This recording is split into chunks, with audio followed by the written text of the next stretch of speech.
What's up everybody? Jake from Off-Road Rodeo here. Today I'm here with my 2023 Honda XR150L and I'm going to put a skid plate on it. The skid plate that I got is from an Australian company called B&B Off-Road, and it's a really beautiful skid plate. It cost me about $180 shipped to my door, and it's solid aluminum, it's nice and thick, it has really beautiful welds, but most importantly it's meant for the XR150. So in the box you're obviously going to get your skid plate, but then there's also going to be a bag inside of there with it. And inside of this bag we're going to have a couple of really cool B&B Off-Road stickers. But most importantly, we're going to have our mounting hardware.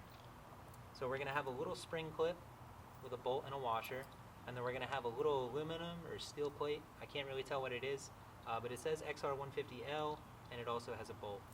So let's take these and let's get this skid plate mounted to the motorcycle. So this is our spring clip, and you can see that the bolt here has a round head to it. So we're just going to back that out. It does have a washer on it. So this is actually going to go on the outside of our skid plate like this. And then this spring clip right here, we're going to take this guy, and there's a tab underneath the frame of the motorcycle that this is going to clip right on, and then the bolt is going to go through the skid plate and then it's going to go right into it. And then we're just going to thread that on. And then conversely, the plate for the rear is going to slide into the frame, and then the bolt is going to go through the bottom of the skid plate, and it's going to thread right into the plate. And that's all that holds this guy on. Just 2 bolts. Really simple system and really easy to install. So let's get this on there. Alright, so the first thing that we want to do is take the spring clip and we want to put it on the tab on the frame, which is located right here. What we want is the extended rear end with the threads to be facing towards the engine, and we want that so that when we take our bolt and put our bolt through, there's something for it to actually thread in. It has to go through the tab and then into the threads, otherwise there's nothing to hold the skid plate on. Alright, so then we have to take this guy, it's going to say XR150L on it if you get this one, and we're going to take this and it's going to go underneath the frame here, and it's going to sit in this little V shape at the end of the motor. Alright, so now that we have that on there, we can take our bolt with a little bit of grease, we can put it through the skid plate, and now we can try and get this guy started. It's going to be a little bit of a juggling act here to get the bolt initially threaded.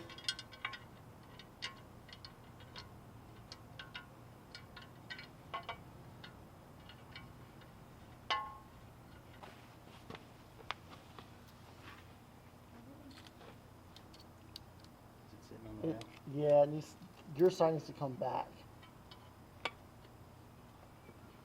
Let's see, we'll try something. Does it need to come towards you?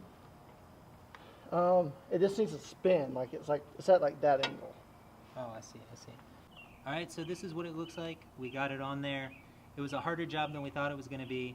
If you get this one, I recommend having a second person, second set of hands to help you. Fortunately for me, I had my cameraman Tyler, and we got it on there. It's super solid, it's not going anywhere, it's going to protect the motorcycle really well, and I think it looks great with the red, white, and black paint scheme and the silver. That's going to do it for this one, guys. Make sure you like and subscribe to the channel. I'm going to have more videos coming soon, including an accessories video for the XR150L, and until next time, peace.